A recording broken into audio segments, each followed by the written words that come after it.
Okay, Nope, not yet. not that. Nope. It's like old times.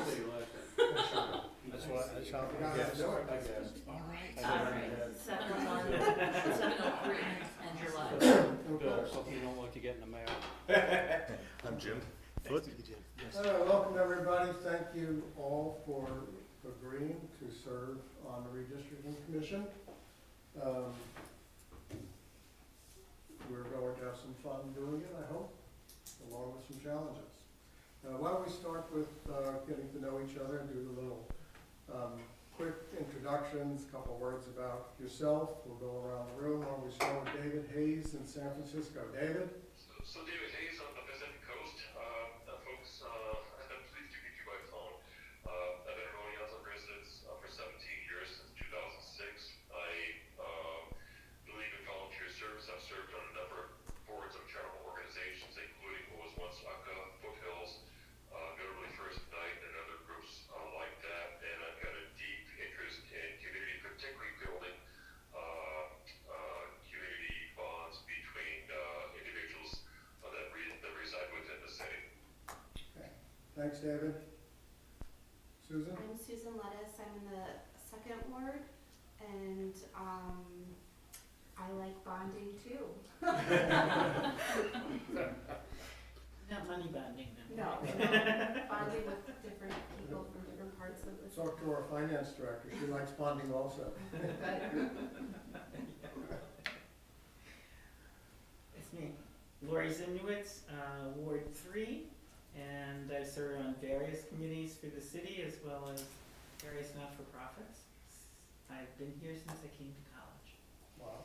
a long time ago. 15 years? Just 18. Gary Herzig, Ward 4, and I was asked to chair, past mayor, past COO of Opportunities for Otsego, past director of the Job Corps. It's never a good thing when past is the word that describes the best. I'm Jim Foot. Live in the 5th Ward. I think I bought my house there in '96, so I've been there a little while. And I've been involved in quite a few organizations in Oneonta and around the county over the years. And I like to bond too. My name is Bill Shue, 6th Ward. I had the privilege to meet a great gal at SUNY Oneonta back in the 60s actually, and we loved each other. And Marie is, my wife is a native Oneontan, went to Oneonta High School, graduated from SUNY, and we taught out in the Finger Lakes at one time, and I got a job down at Unitigo, and I was fortunate enough to be able to move around and ended my teaching career here in the city of Oneonta for the district, mostly 5th and 6th grade. Matter of fact, I met one of my former students today at Hannaford, and he tells me he's in his late 50s. I couldn't believe it. That's great. Hi everybody, my name is Glenn Pichardo. I'm in the 4th Ward. I live, 7th Ward. I live on Spruce Street, and I came up here for school as well. I went back to Long Island, where I was originally from, but then came back again for a job. I work the Educational Opportunity Program at SUNY Oneonta. I'm a counselor there. I love bonding with my students, and I also love bonding with my dog. Thank you, Mayor Herzig, for creating the dog park. It's an amazing game changer. And I also served on the board of Superheroes Humane Society, previously Superheroes in Their Genes, and happy to be with you all. Sure. David, you might as well introduce yourself. Yes. My name is David Burzig. I was born in Fox Hospital. Oh, wow. You've come a long way. Yeah, I'm the city attorney. I've been the city attorney for 37 years, appointed annually, by the way, for 37 years in a row. Bill, I was obviously Mayor Herzig's city attorney. Bill was on the council at one point. I served 6 mayors, and over 125 council members. Wow. And so I've been involved in all the prior redistricting that had ever been done, so That's good. Well, that's why, for better or worse. that's why we need you here. Okay. All right, well, maybe not technically necessary. I thought it would be a good idea for us to, agree upon someone to serve as secretary. I don't know that, Lori pointed out that with it being recorded, that they may not all be recorded. There will be a video, documentation of our meetings, but just for our own sake, simple minutes so we can refer back to, we can share, what took place. Anybody want to volunteer to take minutes and be secretary? I'm going to volunteer if nobody else does. Thank you, Susan. You're welcome. I assume there are no You waited a objections. microsecond, you noticed before we. Oh, okay. I don't want us to like sit here for 20 minutes argue or discussing. Wondering who might step forward. All in favor? Aye. I think it's a good idea also to have a vice chair, just in case I can't attend a meeting. I don't want to hold up the process. I think we should keep on moving forward. We should rely upon one person. Anybody want to volunteer to be vice chair? Lori, why don't you do it? Lori, I was just gonna nominate Lori Zimmerman. oh, yeah, thanks. I'll second that. Oh, yeah, okay. All in favor? Vote in favor, even though I can't vote. Yeah. Sorry. Okay. Does the person being appointed have a vote? What's that? Does the person who's being appointed have a vote or a say in Yeah, the matter? yeah. Oh, yeah. As a parliamentarian, I Which guess. one- Which is outnumbered if she says no anyway. And if she believes in the due process and majority vote, right? Okay. All right. When Mayor Drenick asked me if I would take this job on, he said to me, don't worry, it's gonna be very easy. It'll be probably just a little tweaking of the boundaries. Shouldn't be a difficult job at all. I spent a good part of the past week, a good number of hours in the past week, trying to familiarize myself with the 2010 effort, and as well as looking up the data for 2020. What I can assure you is it's not going to be easy. There will be a few challenges that have become evident, and we'll talk about those. They'll be presented by the data, and actually, after spending some time on this, I now have more questions than I have answers. So I'll present those too, so that we know what they are.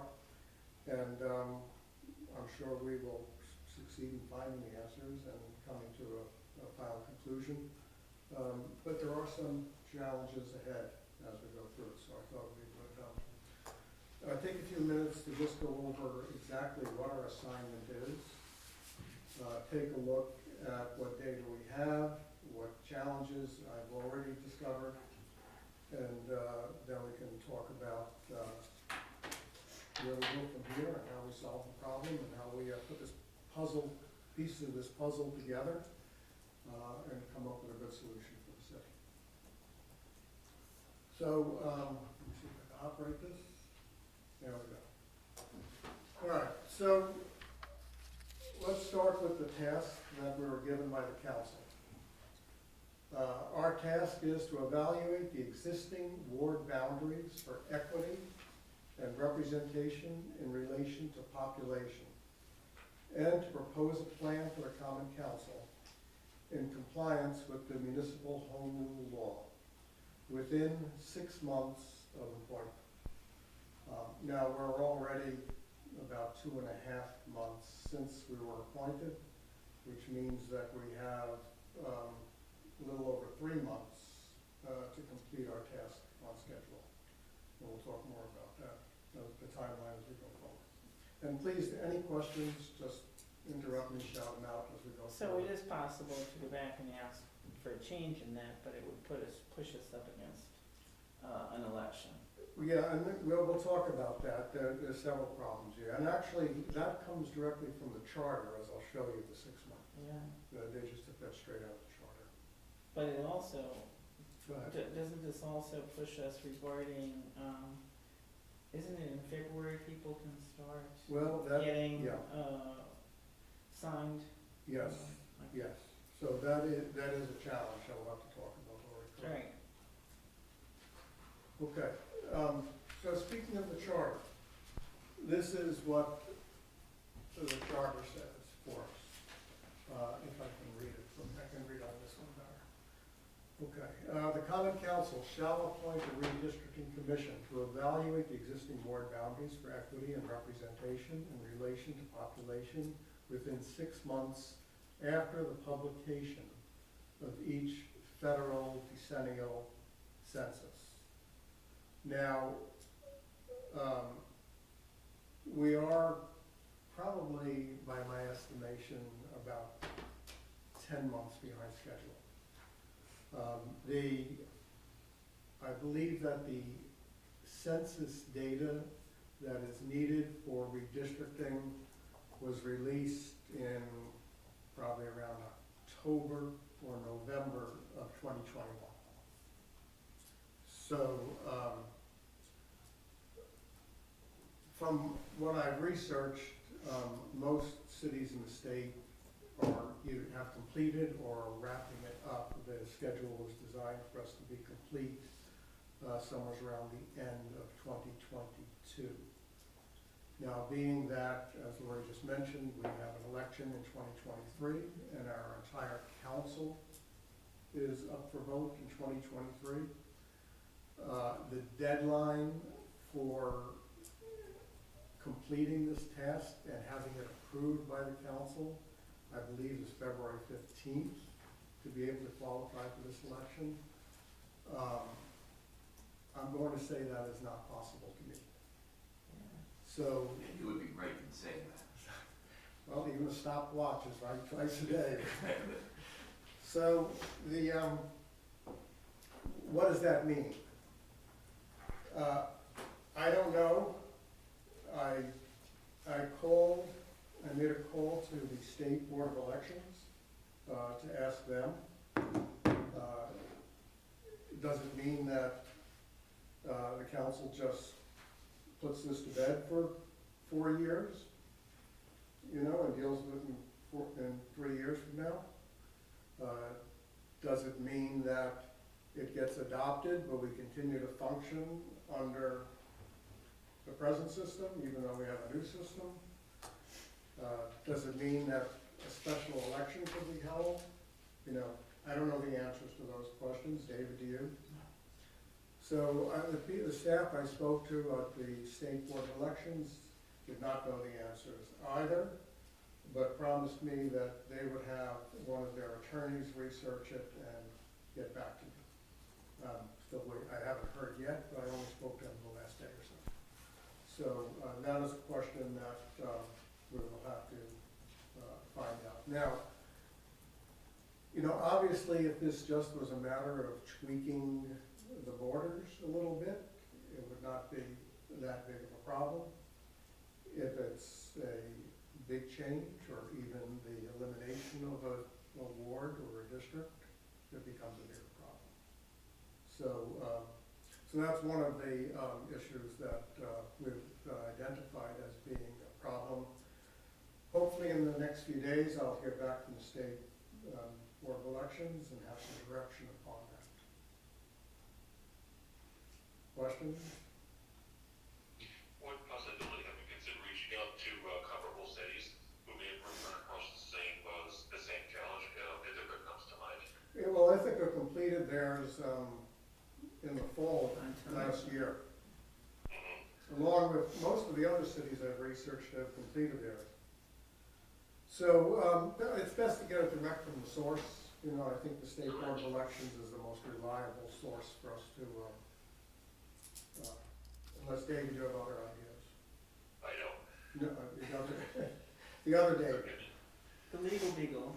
No, I think that's the obvious thing to do, because again, no matter what happened, if there was controversy over it, that is where it would go, is the state board of elections, and if we can get them to opine as to which direction we should go now, then that'll avoid a whole lot of potential issues later on. Now, interesting enough, when I was Googling this, I came across, I believe it was, I don't remember, it was Michigan or Minnesota. They have a law that if the local government fails to redistrict on time, none of the elected officials can draw their salary. Holy man. But I don't think New York State has that law. Okay, the Redistricting Commission shall include city residents such as, in such proportion as to reasonably reflect the demographic composition of the city. I think we've done that by having a representation from each ward, together with such other expert and official representatives, David Merzig, as shall be deemed necessary and appropriate.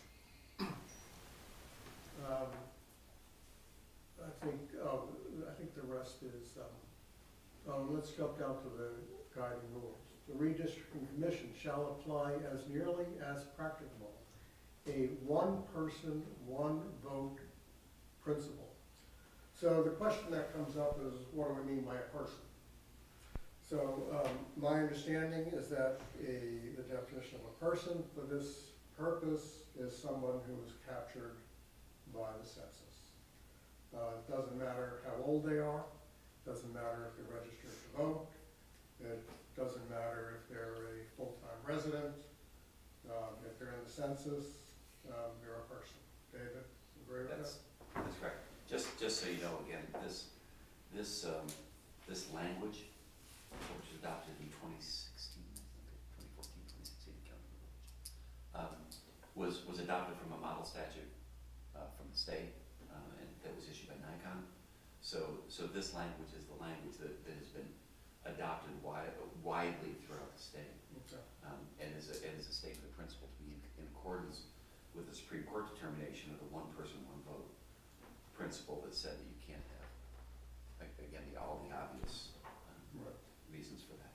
But you're correct that the one person is deemed to be, if they were captured by the census during that period of time, regardless of how they have to be captured. Now, for us here in the city of Oneonta, the question that comes up and is obviously significant is college students. College students, my understanding of the census rules are that you are to declare yourself as a resident for the purpose of the census in the location in which you spend the greatest amount of time during the year. And for a college student who is attending college away from home, the appropriate place for them to declare themselves a resident is at the college. So for the students that come to Oneonta, this is where they are supposed to declare themselves as a resident. We know from experience that college students do not vote in large numbers. So it does create a bit of a awkward situation where we have a very large percentage of our population of college students that count the census, that count for the redistricting process, even though, at least historically, they don't turn out large numbers to vote. Gary, when was the federal census published? I believe it came out for the 2021 census. Yes. It was, I believe, in October, late October of 2021. So, this commission should have been appointed in the spring of 2022.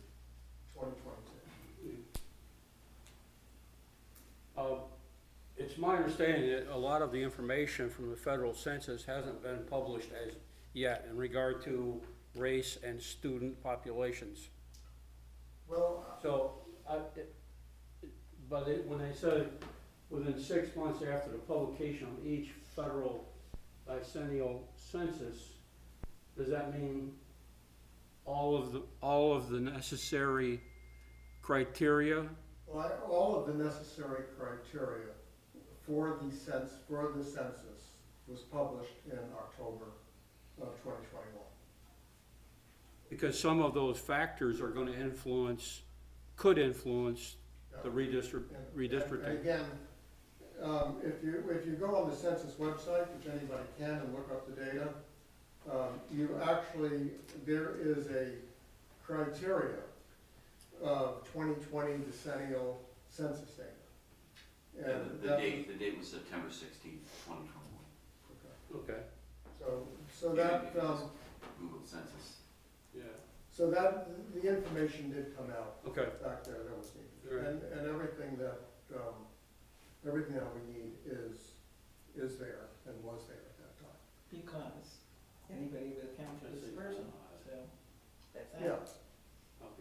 Yeah, and I mean, and, you know, race does, Doesn't matter. well, race does matter, we'll talk about that. There is, Voting rights. yeah, the Voting Right Act does address that, we'll talk about that. Okay. All right, so the municipal home rule law, just to review, this is the New York State law that gives the city authority to, that outlines what authorities the city has. So let's talk a little bit about that. Under the New York State home rule law regarding redistricting. Now it says new 2021 redistricting criteria. And I believe there are some changes from what it was in 2010, and one of them stands out, and we'll go through it. So the home rule law states, the plan of redistricting shall comply with the following standards, which shall have priority in the order herein set forth to the extent applicable. If such plan of redistricting includes only single-member districts, and that's us, because we have one representative for each ward district, is interchangeable. Such districts shall be as nearly equal in population as is practicable. The difference in population between the most and the least populous district shall not exceed 5% of the mean population of all districts. Now, this is where I interpret that as meaning that the largest district cannot be more than 5% different from the smallest district, if I read that correctly. The difference between the most and least populous district shall not exceed 5% Of the mean population of the mean population. of all districts. Right. Now, the 2010 was calculated differently, and I'm assuming that the home rule was different then. Let me just jump down a couple slides to show you. This comes from the 2010 Oneonta redistricting process. At that time, the mean ward size was 1,738.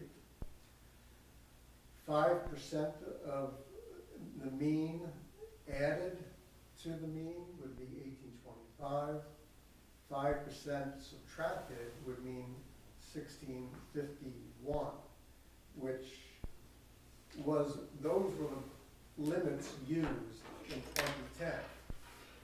The current rule does not say it can't be more than 5% over, more than 5% under.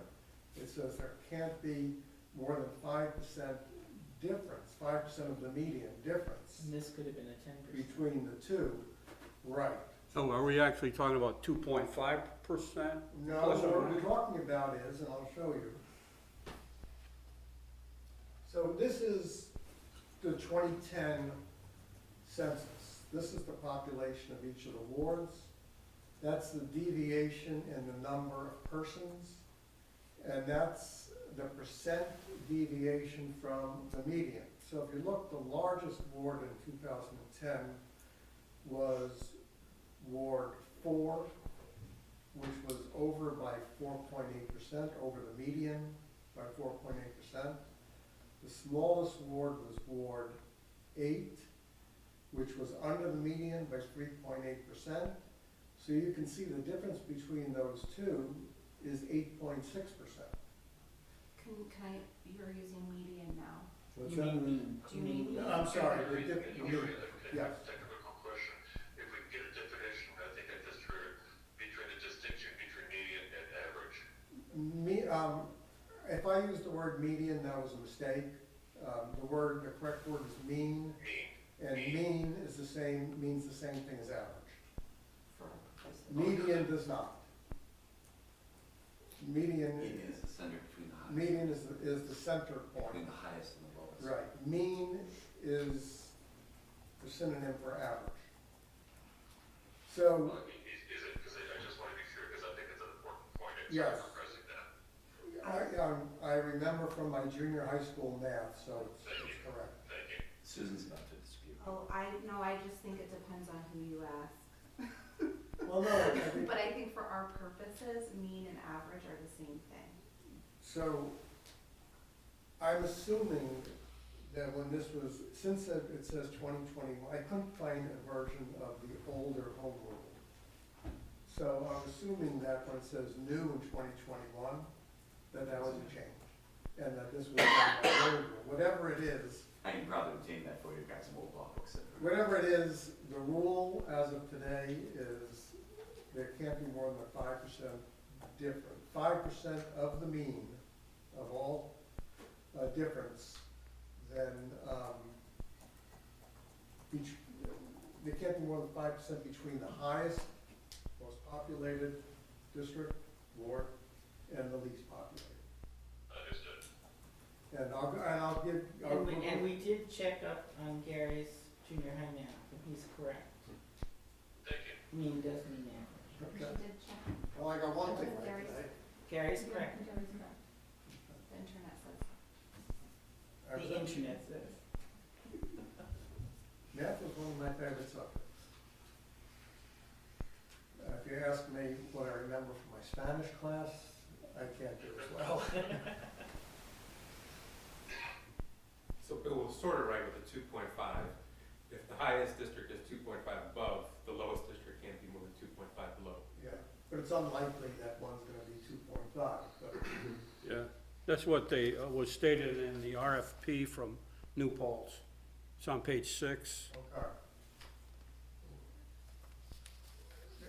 It says 5%. Right, and and in parentheses says commonly thought of as plus or minus Yeah. 2.5%. I'm going to guess that they knew what they were doing Yeah. and the home rule Yeah. law has changed.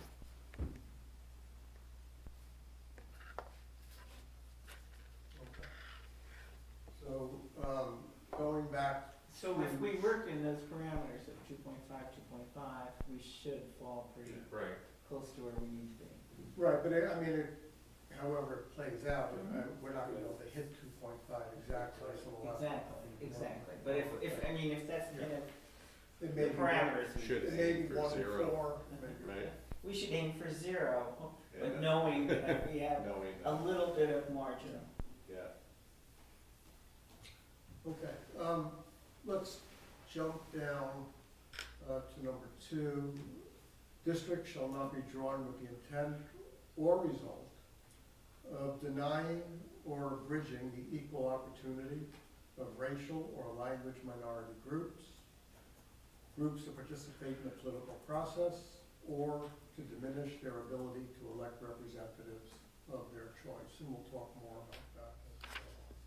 District shall consist of contiguous territory, which means that you can't have one part of the district here, one part of the district here. It has to be all one unit connected. Contiguous is one of the other words I remember from you guys.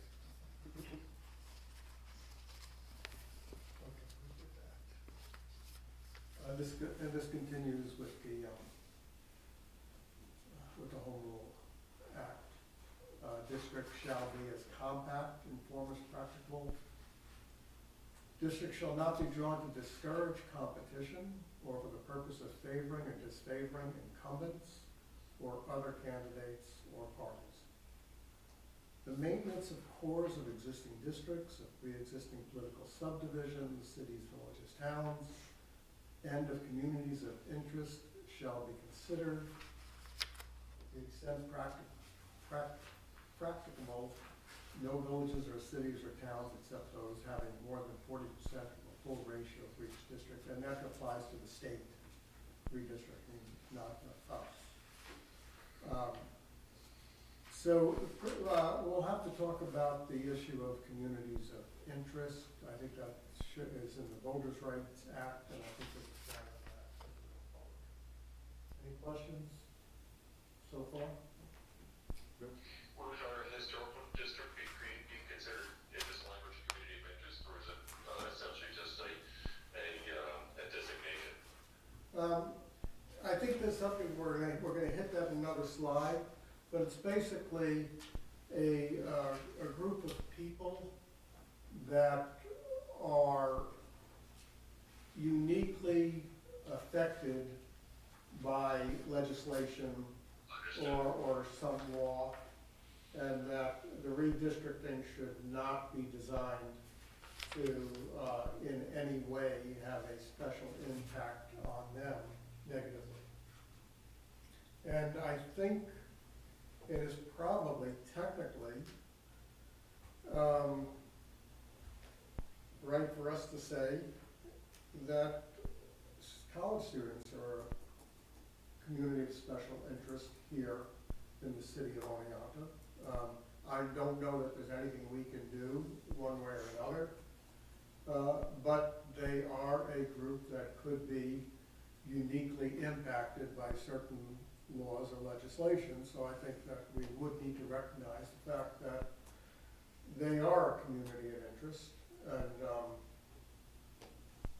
we need to be mindful of the fact that we can't purposely design things to have an impact one way or another on them as opposed to other people.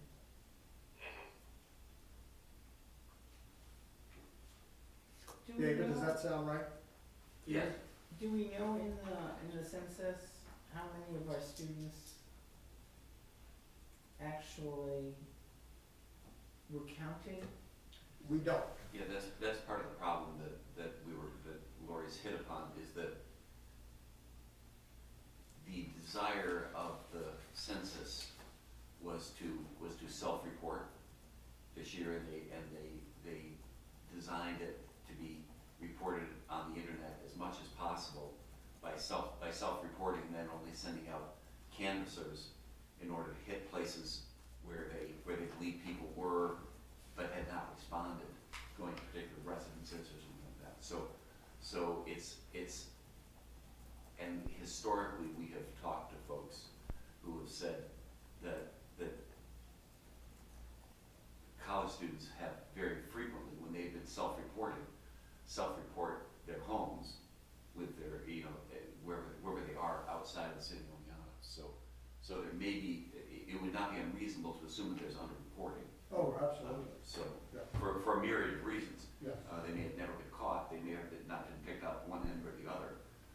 But I think it would be wise to presume that they're underrepresented. But the fact that they are underrepresented, we are specifically prohibited from guessing and adding adding on and say, well, probably it was under 10%. So And we're the going to add 10%. census doesn't define. It shouldn't matter. Yeah, The census is Yeah. the census. There have been big wars, literally, in the census, and Census Bureau, and legislatively on the congressional level, as to whether there should be adjustments for statistically, not provable, but for obvious statistical modifications, but they have never been able to do that because they've never been able to agree upon any mechanism to adjust it for population that were reporting modifications even though they couldn't, even though everybody knew that it happened, they could never come upon a mechanism to. Now, I will tell you that in 2019, when I was mayor, I established what they called a complete count committee. And it included members of both of our colleges, it included college students, it included members of various aspects of our community, particularly those that are members of our community that are least likely to reply to the census or get captured, for the purpose of capturing as many people as we can. And we had a very detailed plan for capturing college students. We were going to have kiosks with computers on both campuses throughout the census period. We were going to do a large outreach, public relations effort to capture students, and then COVID hit. The colleges closed, the census took place in April of 2020, when the colleges were closed and the students were home.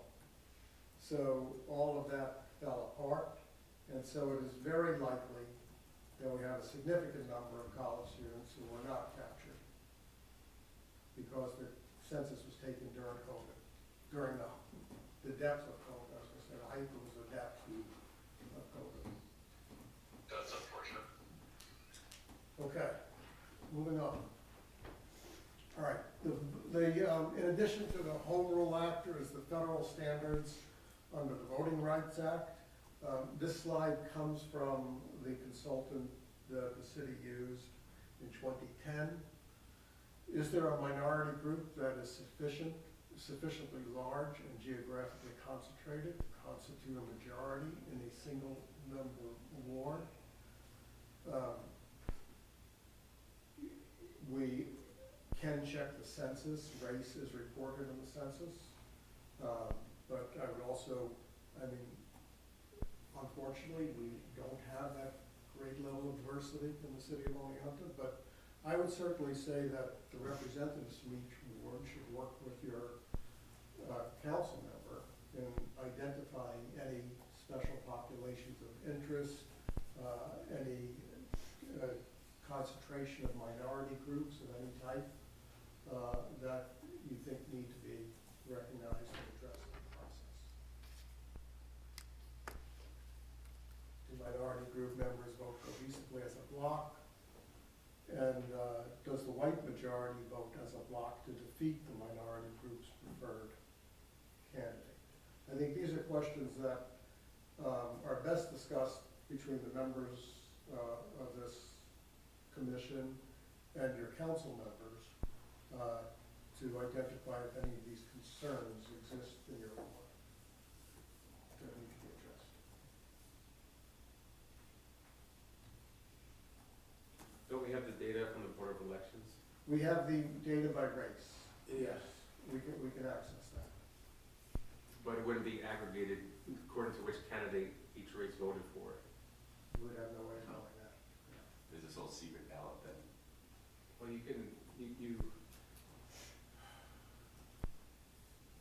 find out the political party in the race, and it doesn't mean if you're a member of a Democratic Party that you vote Democratic, but more than likely you did, so you can sort of do some computations using those data. Good, yes. Yeah. And, you know, But do we have the concentration in our city that right. would have us want to do that? And I suspect not. And I would suggest that we leave it up to each of the representatives we have here from your wards to discuss it with your council member.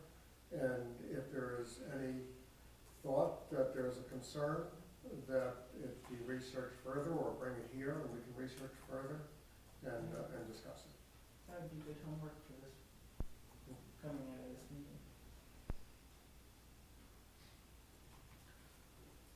Okay, guiding rules, what criteria does this commission wish to add to those required? Preserving communities of interest, we spoke about that. Honoring long-established neighborhood boundaries. Now, this is This is one that doesn't have a clear definition, but, you know, I'm just gonna say that when I think of Oneonta, long-established neighborhood boundaries, I'm gonna say that, you know, the Sixth Ward to me is one of those. It certainly has a long-established history in the city of Oneonta, as a real neighborhood, so,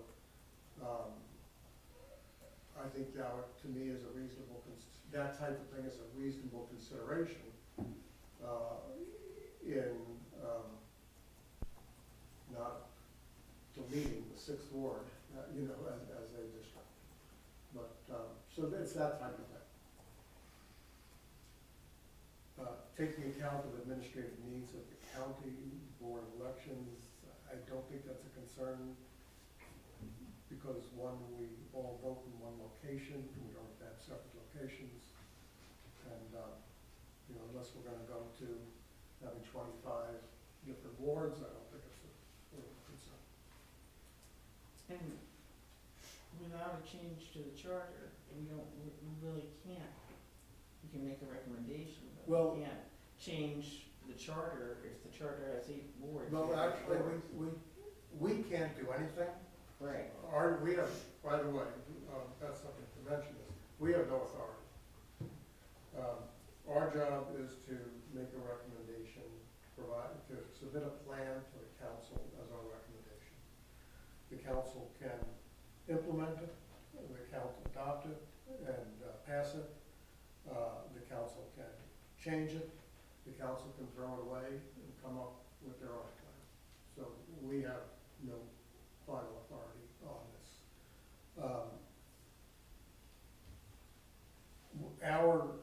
Certainly, our recommendation can be to change the number of wards.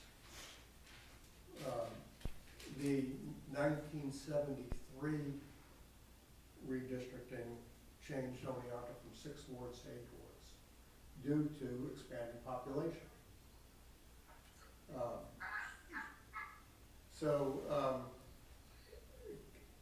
Can we recommend changing the number of wards? Yes. Can the council change that? Yes, the council has the authority to make changes to the charter.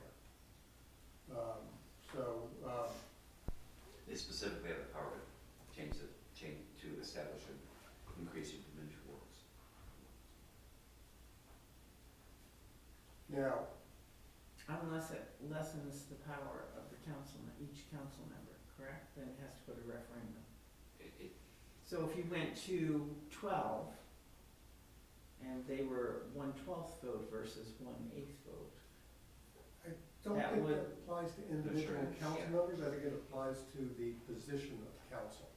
well, and it's not, as you said, it's not our issue, because we can only make a recommendation. We can't make the change. I'm not sure what you're saying. What do you say about the diminution of the power? If you dilute the value of a council member's vote, Right, but we that couldn't- change needs to go to referendum. Right, but that would be if you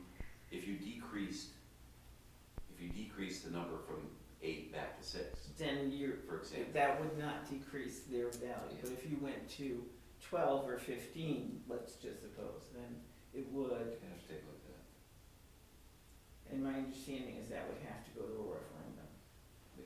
By state law? Is that what you- Yes. No, I would look, I'm unfamiliar with that, but it's certainly possible. Okay. I don't, We're not gonna I don't, recommend ante- 12 or 15. I don't anticipate that the way to resolve this would be to add additional Well, wards. given that our population has dropped in the last 10 Right, years, that's what any direction we would go would be, that would be justified, would be to decrease. Decrease rather than increase. And you only have so many chairs around this table. That's right. You'd have to rebuild Right, the that's council. right. And Woody said he's not coming back to do that, so. Okay, this is our existing ward map. It was made effective on June 1st, 2014. So you can see they were a little late as well.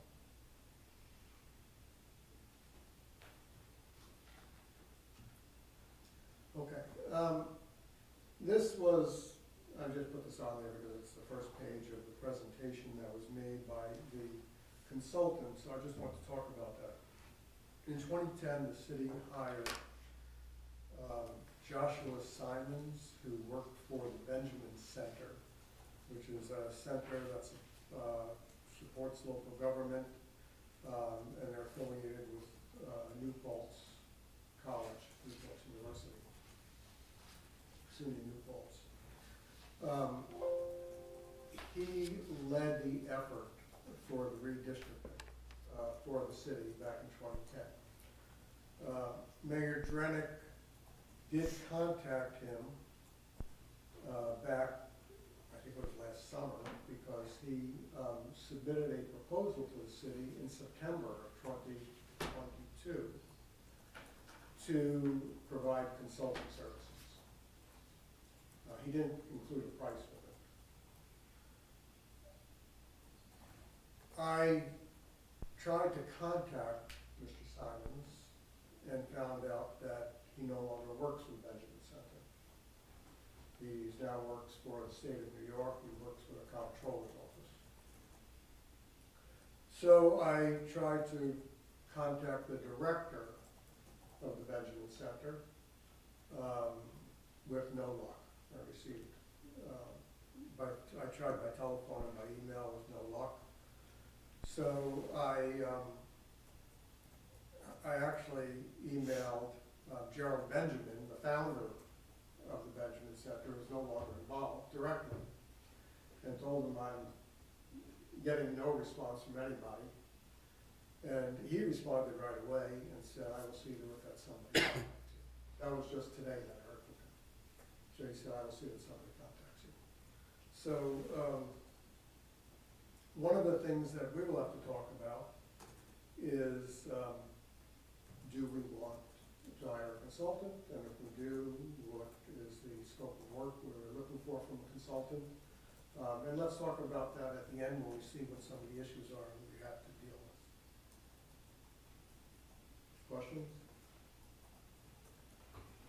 If we hire a consultant, do we need to ask the council to do Yes. an RFP? And how- Well, We wouldn't I have to don't do think an they need an RFP. RFP. I think consultants can bypass the RFP process by the city's rules. But the council, yes, we don't have the authority to hire a consultant. We would have We to have no money. ask the council to do That was so. my next question. We have no money. Has any consulting fee been budgeted? And I have no idea what they would charge. And I don't even, this Joshua Simon seemed to be the redistricting expert at the Benjamin Center, which I think is quite small. Mhm. So I don't even know if they're still interested. And we would have to do a lot of research to determine Okay. where to look. But we'll talk more about that. This, I believe, I put the number 2010 on there because I think this is the 2010 map of census blocks in the city of Oneonta. I'm not sure because this came as a separate document that I found, but it didn't have a date on it, but I'm assuming it's 2010. So What about that date? I put that on. Okay, sorry. What's important about this document is the concept of a census block. The census block is the smallest geographical area that the census captures data for. So if you look at these census blocks, those numbers are the number of persons residing in each of those little blocks. Now, the other thing that's important is that we cannot divide a census block up into separate wards. So a census block is the building block, are the building blocks of creating the wards. We can't break them up, and actually, even if we wanted to, there's no way of knowing where in that census block people live. Do they live on the left side of it, they live on the west side of it, they live on the east side of it? So these are the pieces that we can shift around from ward to ward, but we can't break them up. They are the smallest geographical blocks that the census provides. And so is this map provided by the census, or Yes. do you think this was provided by a consultant, this The- particular map? Good question. And I will show you. This is the map that I took off of the US Census website for the city of Oneonta for 2020. So it has much bigger blocks, it seems. Well, what you don't, now, what you will notice here is the numbers on here are not the number of persons living in each block. That's the number of the block. The notice Oh, on here okay. is the block number. So, Oh, just for okay. reference.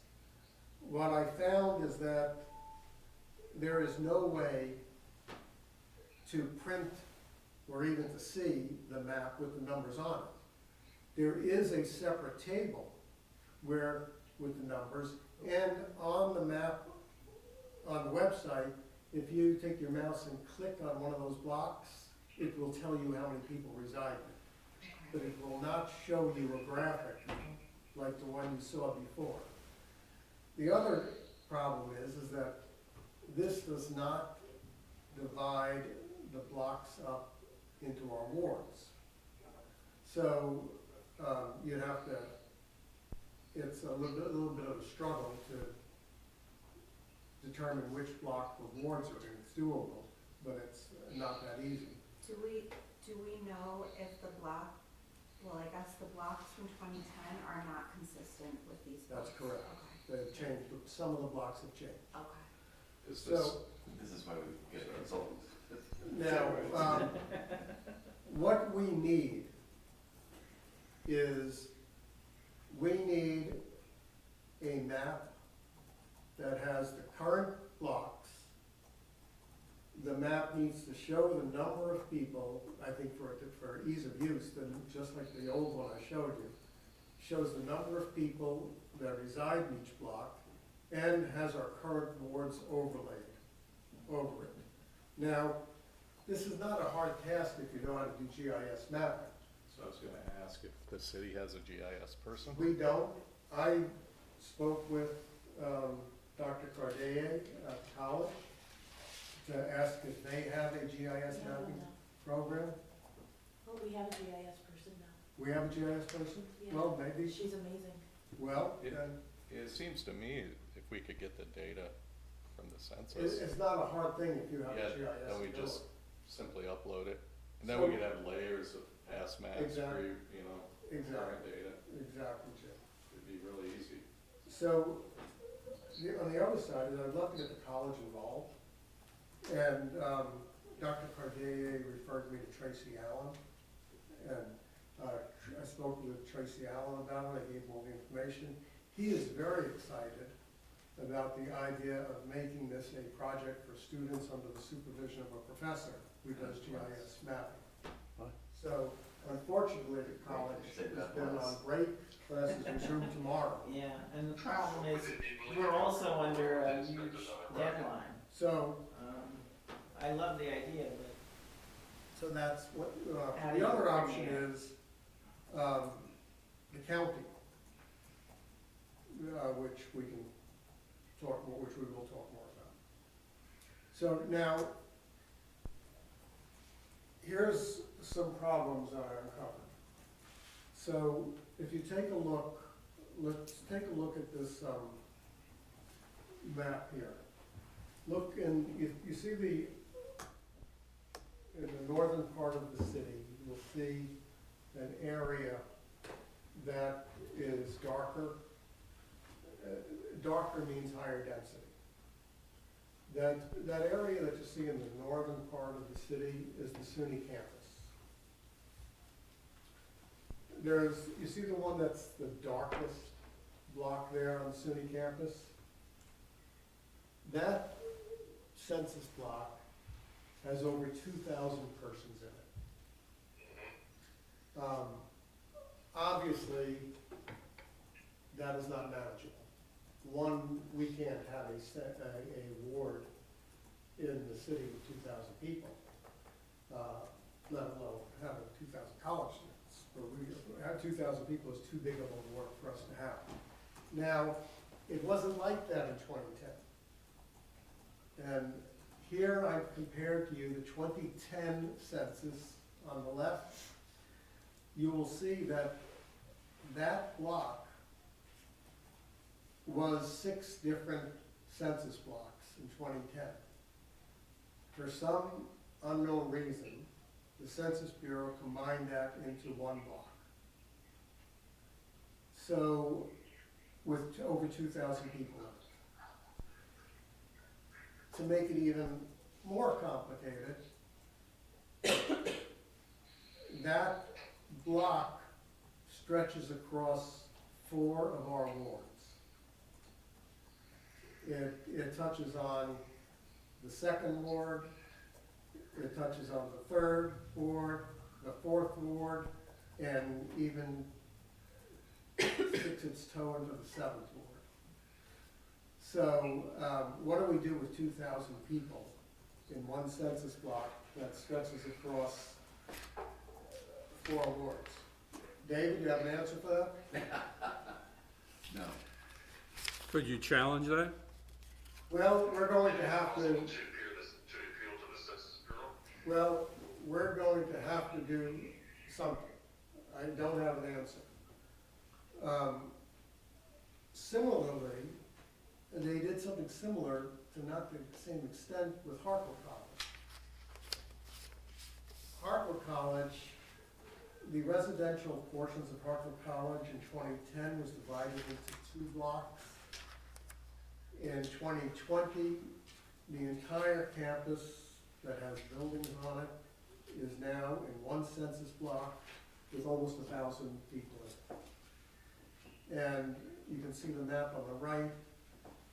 That stretches across 2 wards. The yellow ward is Ward 7, the pink is Ward 5. So again, that's 1,000 people in one block, which would have to go into one ward, which, It sounds like these weren't self-reporting students. You know, it sounds like they made a decision that they were gonna put a college, they were gonna make a block out of a college campus. I mean, that's what it sounds Yeah. like. I don't To know me, why. That's what they did. I don't know Because, why. because Hardwick seldom, as you know, seldom has had 1,000 students. Yeah, no, I don't, well, the other thing is, since 2010, they've required all students to live on campus. In 2010, they didn't. Right, but even then, it might be 800 students living on campus, you know, because none of their fraternities and I sororities. don't know why this happened. It's certainly a mistake. Now, to make this a little more interesting, if it's not interesting enough, is that Otsego County completed their redistricting process. Otsego County, for some reason, did it on their own without consulting with the city or working in partnership with the city. Given that they define their districts in the city by the city's ward boundaries, that's problematic. And they have assigned population numbers to our wards. How they did that with those problems and knowing how to divide up those numbers on the campuses, I have no clue. So I asked David to talk to the county attorney, And they said that they hired the Benjamin Center, Mr. Simon.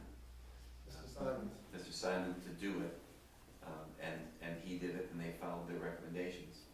And his recommendation was to go with weighted voting, which the county had not. right, but they still had to come up with these The populations. county has that there, right? Weighted voting. They do now. Well, they did before. Well, they did before. They just changed the weights. It's a weights. Yeah, So you can have then, just, not that I think weighted voting is a Interesting. It's, well, it's a headache in itself. But, so you could have a fairly large difference in the population of wards if you went to weighted voting. The Home Rule Act says that you cannot have a greater than 5% difference between the highest But if district you and do the lowest. weighted voting, It's still, That's the cheap, that's it's the a quick, cheater's way to that's the do quick it. and dirty way Yeah. to get around it, to avoid the one person, one vote problem. And it has been upheld as being a way to address it, which is again why they can get away with it. But the county attorney had no idea as to how they came up with those numbers. It was simply done by the consultant through New Paltz, and they Well, adopted, I would like the recommendation. us to meet with whatever county staff, create maps or have maps.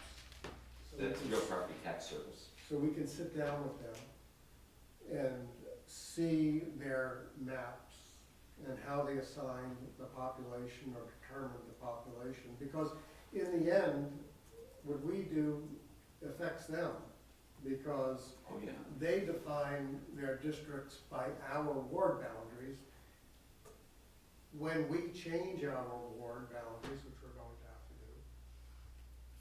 do, it's going to affect their Their new vote. district. Yeah. So I think as soon as possible, we need to set up a meeting. David, if you're available. Yeah, to let me go. talk to real property tax service again, because I am not positive that they in fact did the work. It's, because again, I contacted real property tax service first, and they said, well, we did some things, but they said really the person you did talk to was the county attorney, because it was done through her office. So it may be that it was done with GIS through the folks down in New Paltz, but we'll confirm that, we can set up contact. That's why I went to go property tax service first. But in theory, should the county have a map that shows where they think our boundaries are currently, I guess? Well, Yeah, I they have to. imagine they're using the current boundaries. Unfortunately, those will no longer be in place when we're finished. But if there's a new block that crosses two wards, then How did they they've come had up to with those? deal with some, yeah. My question is, how did they come up with that? Yeah. That's my question, is how did you come up with those numbers? Right, yeah. Because if they figured out a way to do it, Mhm, we can learn from them. mhm. They would have had to use the 2010 census though, because the 2020 census wasn't available. No, Yeah, it was. no, it because was. They They did used it, the 2020 to come they up did with it this. just this past year.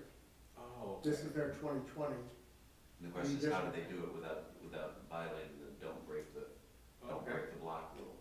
So, And my guess is, again, we'll see whether I'm right or not, but So- my guess is they just did Well, it. they might have, or they might have some information that we don't in terms of, you know, Exactly. how they deal with the big blocks. Exactly, maybe There's an they figured, exception. maybe they Like figured The it big out. block exception. It's in Otsego County. There's an asterisk somewhere in the census. So, this is another one of our, Yeah, maybe they did the job for us already, we can all go home. so, yeah. So can we just get all of their information from them? Well, or- that's what we're going to try to do. So what I'd like to do is set up a meeting. I'd like to go and meet with them along with David. If anybody wants to join us, please let me know. You're welcome to join in. But you don't have that meeting set up No. at this time. But I'll let you know what I do. If anybody wants to join, by all means, you're welcome to. And it would seem to me that we could certainly ask in advance for whatever documentation they have. I mean, it would be foilable. Not that I would expect full cooperation anyway, but I'm sure. No, we shouldn't have, we shouldn't have to fall. All I'm saying is that it's certainly, of course, Yeah, but the point is that it's all public Right. and available. So Oh, I it's was just, just yeah. thinking, what's the most effective way to get it from them quickly and then still have the meeting? well, I think we'll just, the first step is to, Ask. I think we need to identify the right staff people, probably in the mapping department, whatever it is, planning department that handles this. And just tell them we'd like to meet with them. they use weighted voting, doesn't that imply that one district has more residents than other districts? A lot more Yeah. residents, yeah. That's how they get around the whole redistricting problem, Right. and that's what they do on the On the county board. yeah, on the county board, yeah. So it's inherently lopsided then, their districts, we can't do that. So Kerry, when Well, we yeah, go to we weighted could do that if voting, we you're gonna have to adopted weighted stand there voting. Right now, counting. every council. Math was your favorite. That's the dirty. You're hired. Right. So instead of trying to change the districts, they simply leave them as they are and say, okay, you get 1,000 votes and I get 2,000 votes. Right. And he gets 1,500 votes. So there's theoretically one person, one vote. Except for the fact that the representative has to now deal with 3,800 people compared to somebody else having to deal with 4,900. Sure. And not only that, you philosophically, you run into a situation where in fact there are interest blocks that have more power than other interest blocks, and coalitions between council, board members can be established. It's a different jigsaw puzzle. But again, it's a way to, without doing this, redistricting process. Well, and in I think it all would- fairness, the county doesn't have the option of Changing our words. redrawing the boundaries, because their boundaries are political subdivisions. Their boundaries are towns. And they can't redraw it and have part of one town and one district. But they could redraw the city, which they did. The they city, have- yes. They happen to have followed the wards, because I think they did, because that was, again, it was convenient for them to do. But they could have the Right. districts. But in the rest of the county, it's really, they don't have a choice because it's political subdivisions. The districts are not political subdivisions. They follow the districts because that's how they chose to do it. But they are under no obligation to say that the town of Worcester has to be one voting block. They just didn't want to, because historically it's been that way, that, well, if I live in the town, I wanna know who my town representative is, so they Well, chose that. It did say You in can't. the Home Rule Act that, that should be avoided, that splitting political. It is, and that but you is- notice the congressional districts have no such problem. We have skinny things going on with the Canadian, That's Canadian why I was border looking at the home rule. I down to was looking Westchester at County, and they call it a contiguous district. Good point. That's- And I don't know if you guys know, but the New York State Senate districts have been deemed, or I think the Senate districts have been deemed to be unconstitutional. Yeah. But they're going ahead with it, with the elections anyway, using that, even though it's been deemed unconstitutional, because they couldn't change it in time. So these are problems that have been addressed by other entities. So now that we solved that problem, next slide. Okay, so I did my best to come up with some rough numbers based upon the maps I had. And here's what I have, and the numbers that I have numbers on, wards 1, 6, and 8, they may not be exactly right, but they're pretty darn close. I may have missed them. I was trying to look at census blocks and compare it on a separate map of our wards, because I didn't have an overlay. I may have missed one little block here and there, but they're pretty close. And here's what we've got. Ward 1 is, well, first of all, our overall population on the 2020 census is 13,079. That compares, by the way, in 2010 to 13,901. So that's a drop of a little over 800. 13,000. And 79. The mean of 13,079 is 1,635. Dividing that by 8, as I assume that's the. Correct. Say it That again. translates, 1635. That's divided by 8. 5% of that mean is 82 people, which means that the largest district can have no more than 82 people more than the smallest district.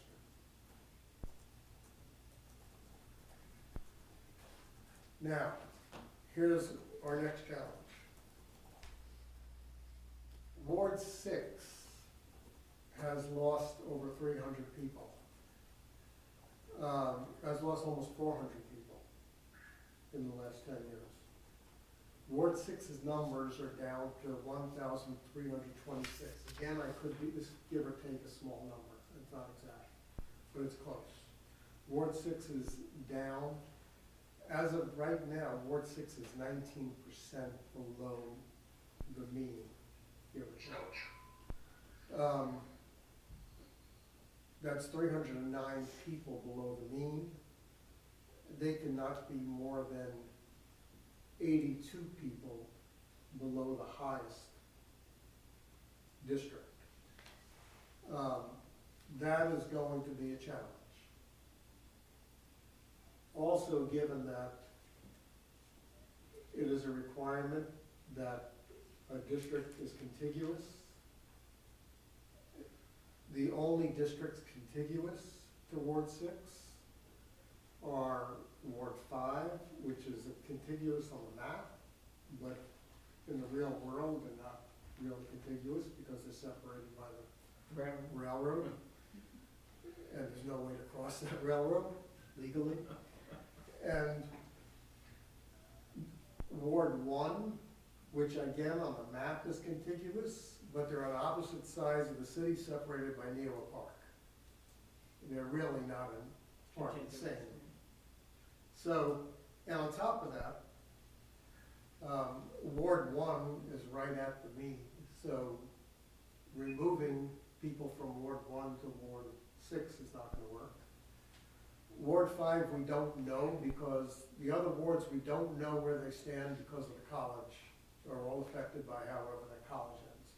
So we're going to have a challenge on the fact that Ward 6 is now so far below the mean, and how we're going to resolve that.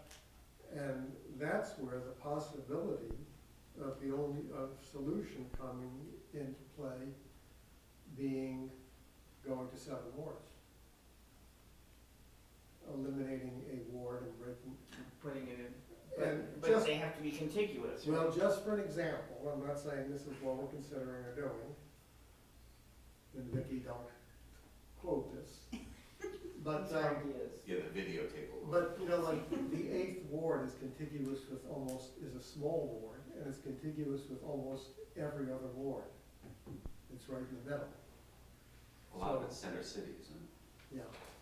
So if the 8th ward was eliminated, it could then be divvied up to almost every other ward to make it work.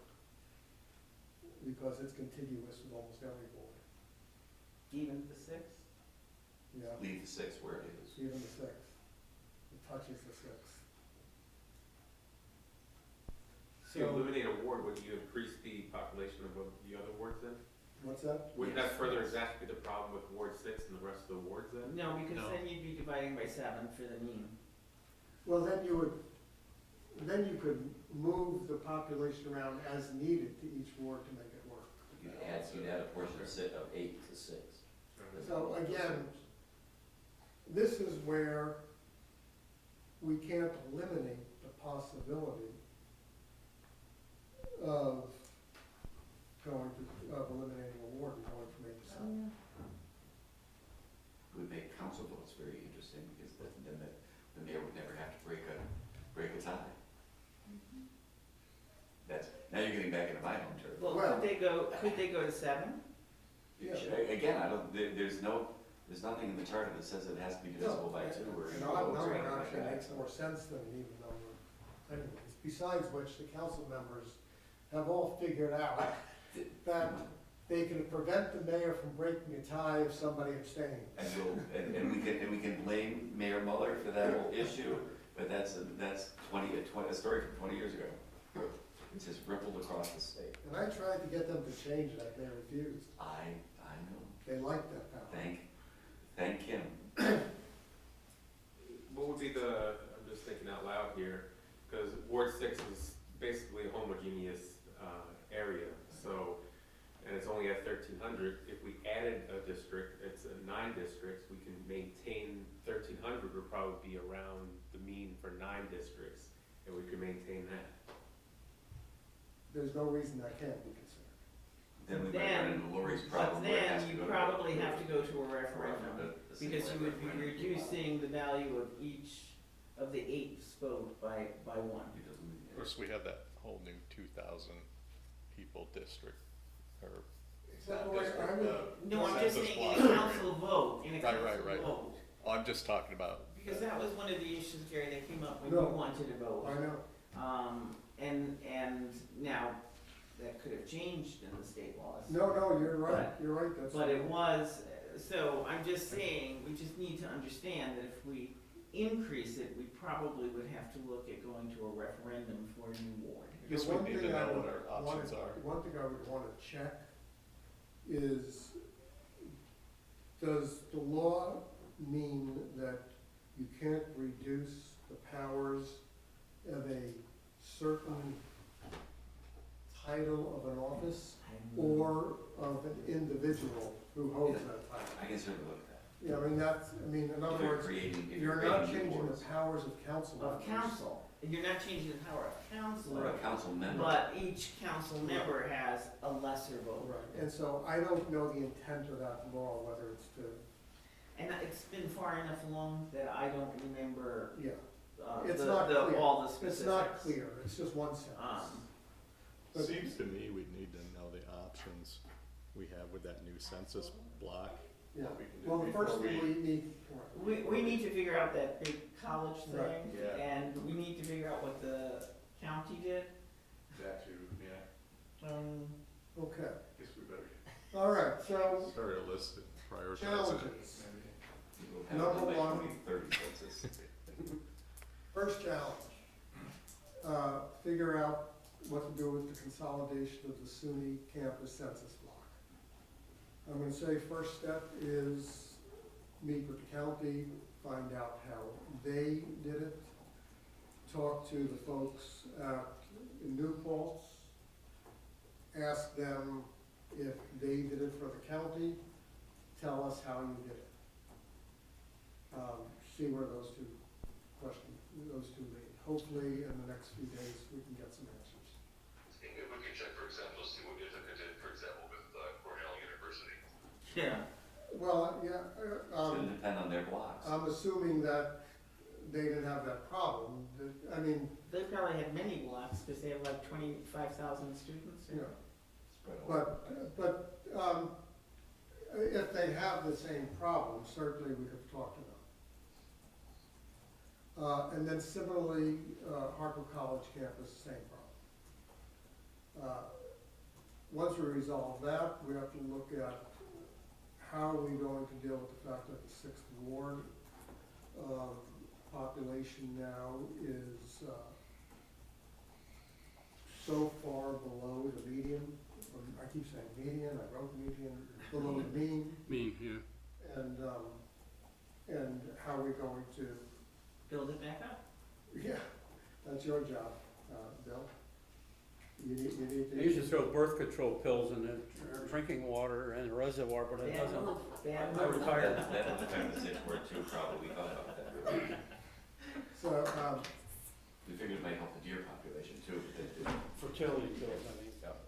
It doesn't work with deer. at the same time, we're going to have to, when we talk to the county, we're going to have to talk about the fact that when all is said and done, there needs to be consistency with the county. And that in terms of what they call a ward has to be the same thing we call a ward. Move to the 6th ward. I think that's more their problem than ours. We change it into a ward, it throws them off, but. We should work as cooperatively as possible with them to resolve both our problems. Amen. And then we have the issue of the timeline. with the election for all 4 council members being in 2023, what does that mean? Does that mean that whatever we do doesn't take effect for 4 years? Does it mean that the council says, well, we're gonna put this aside and deal with it in 4 years from now? Can they? Well, that's actually what Could happened I in just 2010. ask, I don't know the just answer. for our own information, and I really don't want this on the record, because I don't want it to be a They're not finger pretending. pointing. What did you say about Can 2010? we- The 2010 census modification did not go into effect, the statute didn't go into effect until 2014. Just didn't get done? So- You know, just, I Just didn't mean, get done? Yeah, I mean, I don't know, it just didn't get done. because obviously that impacts the consistency with the county and the timeline. And I don't know if there's any enforcement mechanism that the state has to see that this gets done. I mean, I imagine somebody could sue the city for being in violation of their charter, but, I don't know. And what would the remedy be? What's up? And what would the remedy be? Right. Well, the remedy. I mean, as I was mentioning to Bill, the 2010 census implementation did not go into effect until the election of 2014. So if you look at the statute, Right. it'll show you that the lines were drawn in 2012, but they didn't go into effect until 2014, Right. which is why we're now in that bizarre situation where all of our council members. And I don't know why that was, that it took, you were here. I was. Why was it, the lines drawn in 2012, but didn't go into effect in 2014? Well, because it began in 2012, it passed in 2012, but by then it was too late, and we were creating new districts. And with the creation of new districts, we were gonna be in a situation where we were changing the boundaries There of was no wards. new districts, they were just changing the boundaries. That's why I said that when it was implemented, it was changing the boundaries. And if we changed the boundaries, we already had aldermen in place in the boundaries that had been previously defined. So when we were changing the boundaries, we changed the boundaries effective the year in which the new aldermen were running, so that when the new aldermen ran, they ran to represent the new districts as they had been created. The aldermen ran, council members ran, I can tell you when they ran in 2015. But the statute went into effect in 2014. Yeah. In order to then create, and that's why we have all. So it may have been just delayed. It was delayed in order to avoid the situation Right. where we were changing the boundaries of current aldermen representing current wards with current boundaries. So the council could choose to delay this for 4 years. And that's how it was done, again, whether it was Well, done whether that was within legit, the statute, I don't know the answer to that off the top of my head. I guess that's what we have to find out from the Well, Board of Elections right. and so on and so forth. So I'm waiting to hear back from the Board of Elections on what the options are.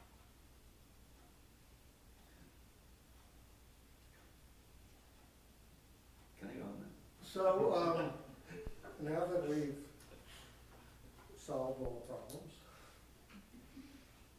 Well, there are a lot of, So- we have a lot of lines in the water. So Let's see. just, yeah, there are, I mean, just so I understand, in what I think one of your slides showed, that was the language of, I think you said the charter, it said that this committee had to be formed within 6 months, but it didn't have to report out in 6 months. both, Yeah, both. no, it's Did it both. say both? Did I miss that? I'm Yeah, it has to sorry. be formed within 6 months, then the report has to come out within The- 6 months of appointment. Yes, the, It's back, yeah. this is the charter, Did this, right. says, Under B, Within 6 months after the commission's appointed. That's the part I was looking up above, right? it's both. I'm not finding it now, It is, it's Okay. B, it's under under B. B, I got it right I Under missed B. it, I missed it the first time. but, okay. So, yeah, the council that is required to appoint the district within 6 months after the census becomes available, and then we're required to complete our work within 6 months, which makes the process 1 year from the time the census comes out, which would have worked. Somebody needs to put a reminder in their What's phone. Someone needs to put a reminder in their phone for next time. Well, I'm the only one who's gonna be here in 2031, everybody else, they all cycle out. That's if. It's on your shoulders. If you get the 1-year appointment.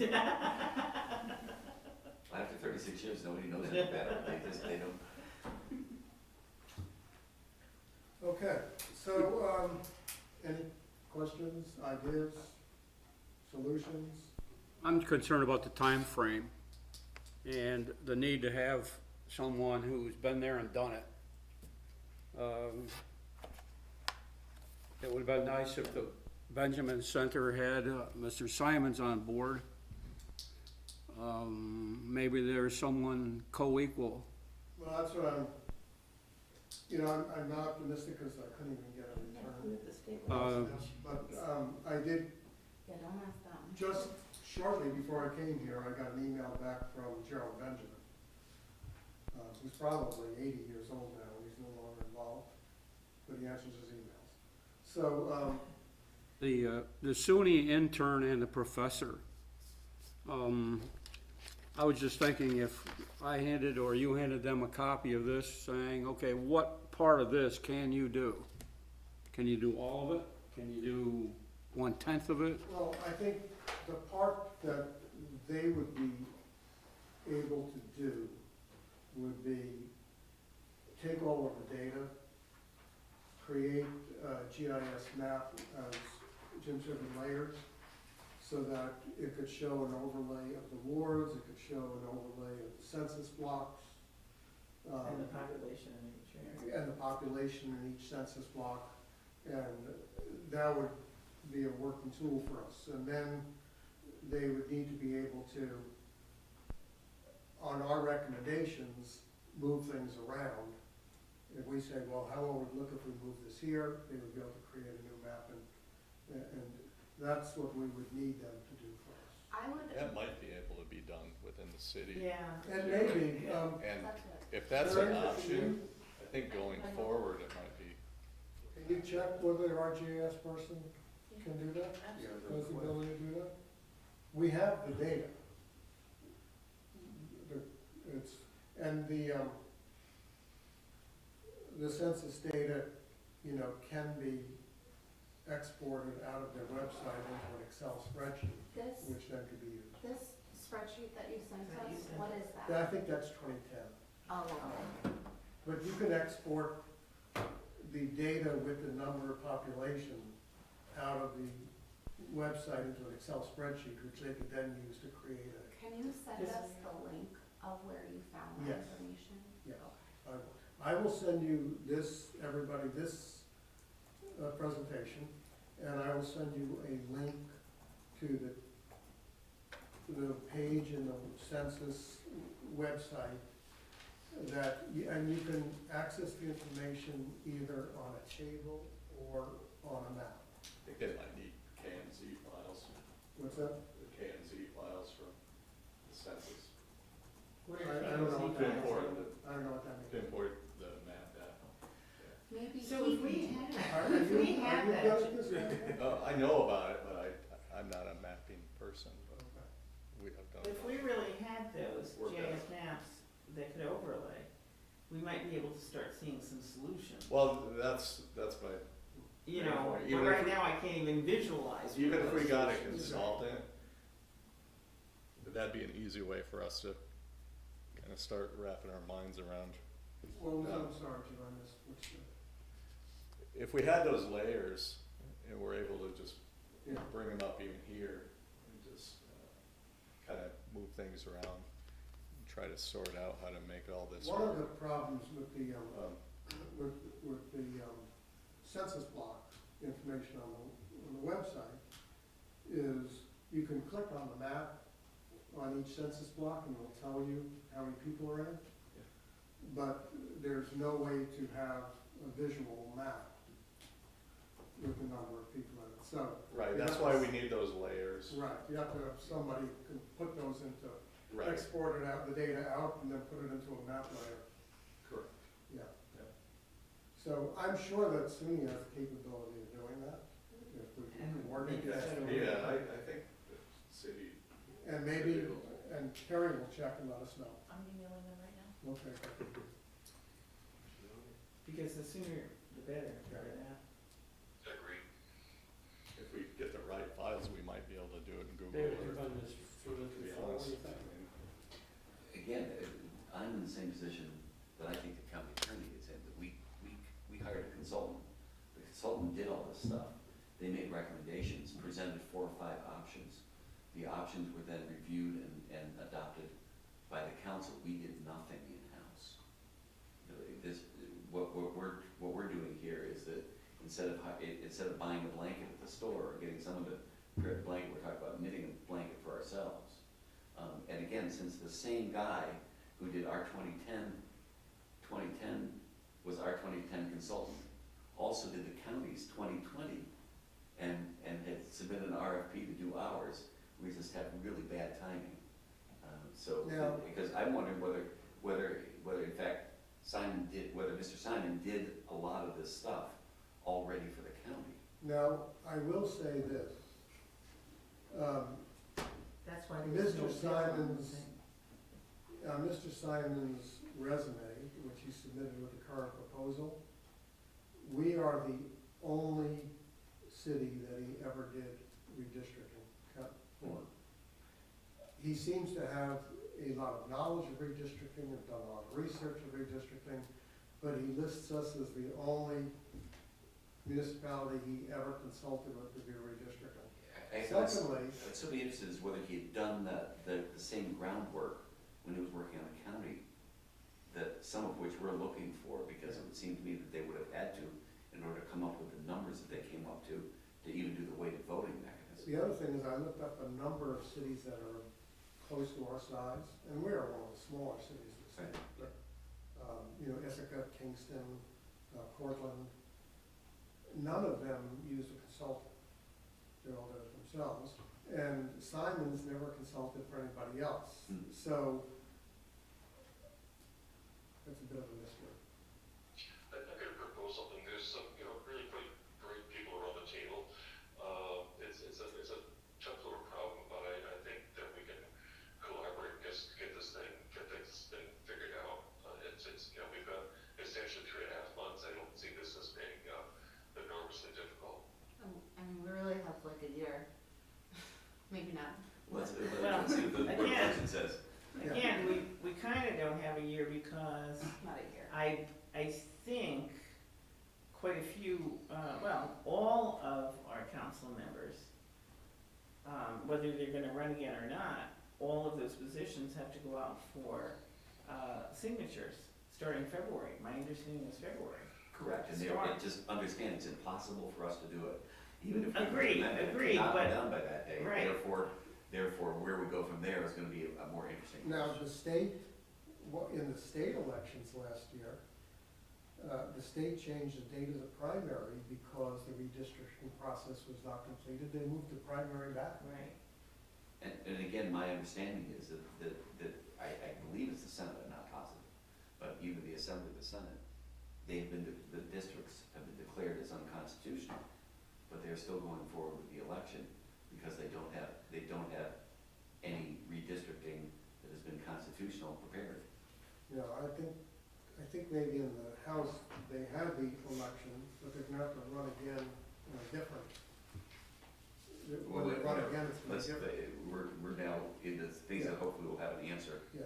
to- So next steps are, we're gonna talk to the county, we're gonna talk to the Benjamin Center, Hopefully get a response from Board of Elections that seems to be. and talk to the Board of Elections, State Board of Elections, and, see what answers them. And talk to the college, get an update from the college now that everybody's back as of tomorrow. Maybe I'll get an answer this week from the college on their ability to do it. And these are things we can circulate. What's that? And these are things we can circulate. Okay, so right now, it sounds like most of the current work is gonna fall on yours and David's shoulders. And I anybody was else gonna who say, wants are to. we sending people to these tests? Are you making Well, this at least- proposal? Well, that's what I was wondering, I mean, you know. Let's see if we Anybody get else who some, wants to get involved. let's see if we can collect some preliminary information. Again, And then if we see can how get you an want to answer from split the it part, up from, amongst us. to me, the most important preliminary question is from the part, or from the Board of Elections. To say, where are we in the process as far as you're concerned? What can we do? When can we do it? What sort of leeway do we have? And then we can do our timelines. In the meantime, I'll call the real property tax services again tomorrow. Yeah. And again, the county attorney tomorrow. And We'll then see what we can do about getting certainly based documentation. on whatever the Board of Elections calls for, we could go to the council and ask for more time if necessary at that point. But first we need to find out. So we have a number of questions that we have to resolve before we can go further. I think a reality does look like, there will probably have to be significant changes. No matter how it plays out, there's probably going to have to be significant changes. If for no other reason that, the sixth ward is significantly smaller now than it was before. We have a deadline, we have a situation where we're way behind schedule for getting this implemented. So those are the things that we're going to have to address.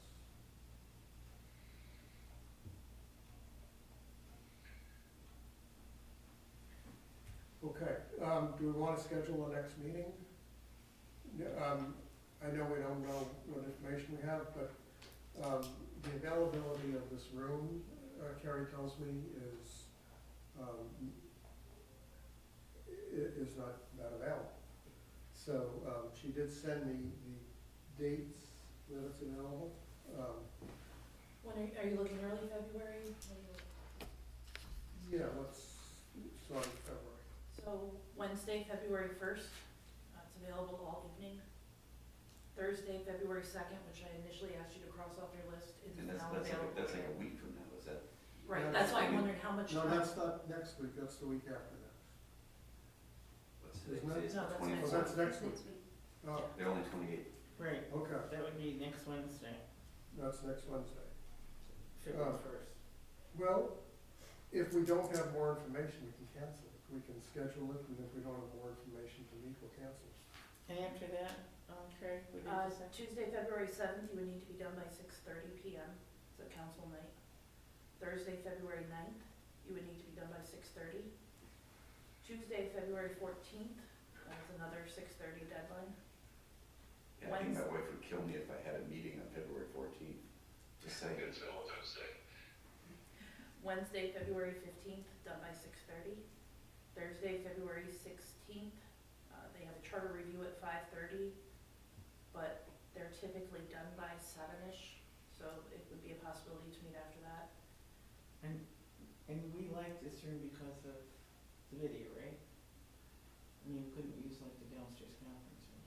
We can, I mean, You can't use the downstairs conference room, it's being used as office space currently. Oh, There's okay. another office across the hallway that accommodates I mean, about 10 to 12. Yeah, the mayor, we use the mayor's conference room, which is right. I think we have to also realize that, we have to allow the public to attend if they choose to. They Yes. may not, but we need, and that's another question we want to talk about is public engagement. I don't know that there's a requirement that we, look for public input before we come up with our recommendations. Certainly the council will probably have to hold a hearing before they implement anything. But I think the right thing to do is before we come up with a final recommendation is to in some way encourage or give the public an opportunity to weigh in on it and express themselves before we make a final recommendation. Well, and that's what council's job is. They will have a public hearing, and that is certainly something that they will have to do too. Right, but do we want to, before we make a recommendation, do we want to allow the public to express themselves? I guess what I would say at this point is, let's kind of see where the maps Right. send us, and if there's what we think are major changes, then probably we do wanna get some comment and, And I concur that we should really get our bearings first. Agreed. So, one step at a time, let's schedule the next meeting. You wanna do it next week and then cancel if we don't have more information, or do you want to schedule it in 2 weeks?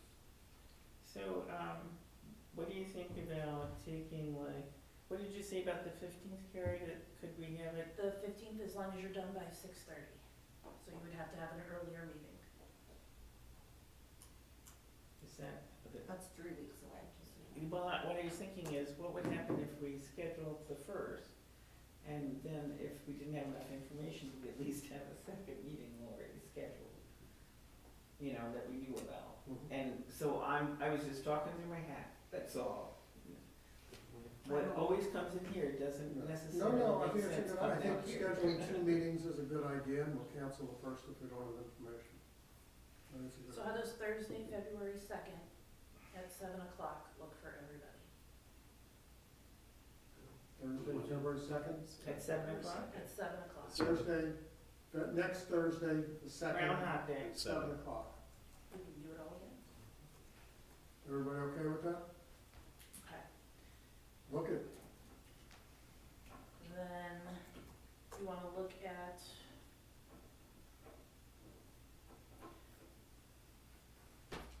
And let's then- look at Thursday, February 9th. I know I initially said as long as you're done by 6:30. Currently, there are no items on the agenda for that board.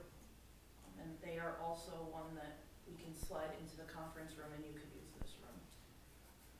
So you said the 9th? How about the 9th also at 7 o'clock, and we'll try and keep it consistent as far as time.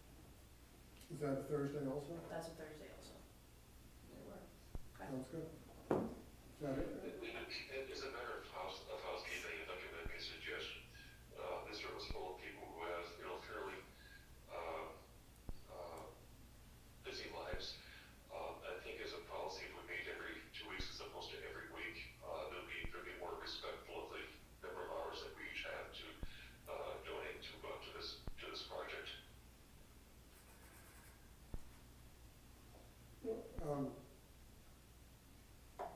I don't think the intent was to meet every week. I think the intent was to have a fallback date in case the information is not available for the second. Understood, okay. And then moving forward, we can schedule as, Every 2 weeks. Okay.